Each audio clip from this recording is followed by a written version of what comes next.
Remember this Equinox marked for death combo? If you can't recall, then let me refresh your memories. It's a combo between any rapier, marked for death, Equinox sleep ability, and then the arcane trickery. Back then, marked for death was an insane ability as it allows you to nuke a room with any finisher done into a marked target. The range was so good, and the damage is insane that it can go up to millions in one nuke. Not only that, arcane trickery was super busted with this combo, as every time you do a nuke with the marked for death ability, it guarantees to proc at a 100% rate. This allows Equinox to be a beast Warframe, and he can attain double nuking with his MAME ability. Once you activate MAME, and nuke anything with marked for death, the MAME ability gain charges that a certain build can hit up to 1 million charge in one marked for death nuke. You can still do it right now, but with a specific setup. The thing is, marked for death has undergone nerf, and now, you will need to balance power, strength and range to get the maximum benefit from the setup. Also, not all marked for death setup are good for high-level plays like Steel Path missions.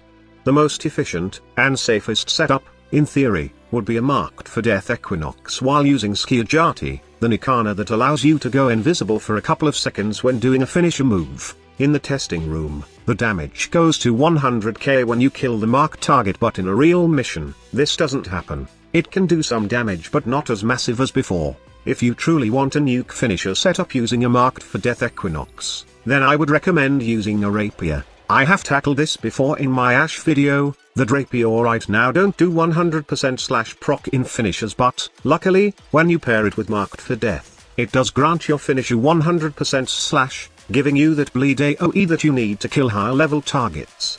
But here's the catch.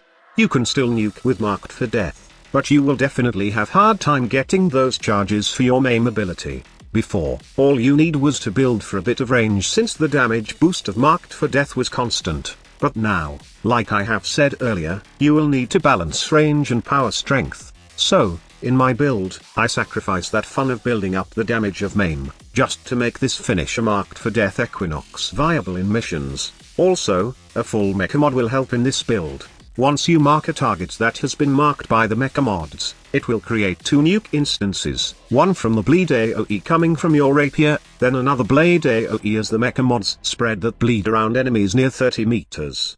The only problem with this is when arcane trickery doesn't activate. It's true that we have Mecha Pulse, and just by getting one proc, which gives out about plus 1000% bonus armor, will almost give 80% damage reduction to an Equinox with base 150 armor. But the problem is, that's not enough damage reduction, especially when it comes to Steel Path levels. Also, you might ask, what's the purpose of Calm and Frenzy Squad Leader? For saving energy. In times when you almost run out of energy, you can use Calm and Frenzy to just kill enemies and spread the effect of sleep without casting it again. It's a way to restart once you deplete your energy from recasting abilities. But then, another problem arises, and that is when you are visible to enemies. This is not a Skiajati build, and that is the weakness of choosing more damage with the rapier. That is why, if you choose a doggo, then I suggest the Sahasakubra with its stalk ability. This will give you time to cast your ability, or replenish some energy, as you will be invisible as long as there are enemies within 24 meters. But take note, you can only cast ability and don't use any attacks from your weapon while recuperating using the stalk of Sahasakubra. While this combo is fun, it's more of a high risk, high reward synergy, and I know most people hate doing finisher kills, as whacking enemies is more efficient than finishing them off one by one. However, I would just like to share that this build works, especially in Steel Path survivals, but you will need to be careful, and there are lots of things to consider so you can keep up the kill speed and as well as survive being Equinox. It may be fun, but it's hard to pull off sometimes. That is why, when it comes to modding Equinox right now in Steel Path levels, I highly recommend the tank version of Equinox. Nightform Equinox emits a crippling aura that affects all enemies within range, reducing their damage up to 50% the closer they are to Equinox. And when I say closer, it means in point-blank range. The damage reduction works this way: if you have 100% power strength, you gain that 50% damage reduction. If you have 175% power strength, you gain at least 72% damage reduction from enemies. while you will gain about 81% damage reduction when having at least 256% power strength in your build. It sounds good on paper, but the problem is, how would you balance a high power strength build without sacrificing energy drain? Also, take note of the thing I have said earlier, the initial damage reduction, which is 50% at 100% power strength, only works when enemies are at point blank range. This only means that you will only get that 81% damage reduction if enemies are face to face with your Equinox. The further the enemies from you, but within range, the less reduction you get. So, if enemies are about 15 to 25 meters, and you have a stretch mod in your Equinox, you will only gain 22% damage reduction at 100% power strength, 47% damage reduction at 175% power strength, and only 54% damage reduction at 256% power strength. I know, it's disappointing, but we can solve that problem by subsuming Loki's radial disarm into Equinox. That way, the enemies will just use their melee and come to Equinox. But the reality though, we can't subsume Loki's radial disarm. So how do you have fun with a tank Equinox squad leader?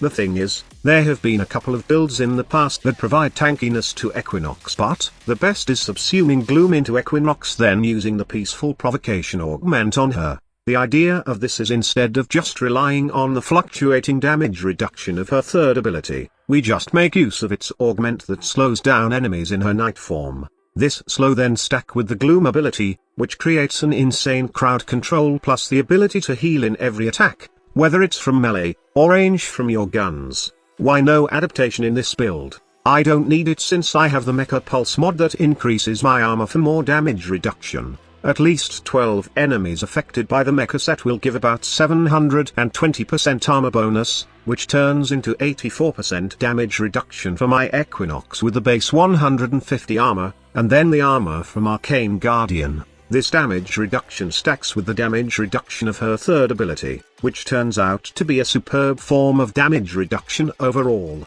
So, with a Gloom Equinox, you gain insane crowd control through slow, then life steal, and damage reduction using the Mecha mod set and her third ability. Right now, I can say that this is one of the best Equinox builds you can take in Steel Path levels. All you need for this build is to use a weapon with high slash damage, or anything that can proc slash so that enemies marked with Mecha Dog will spread the bleed AoE status proc within 30 meters, and gain the armor bonus. The only hassle with this combo is that the dog is slow in terms of marking enemies and it often dies in high-level missions.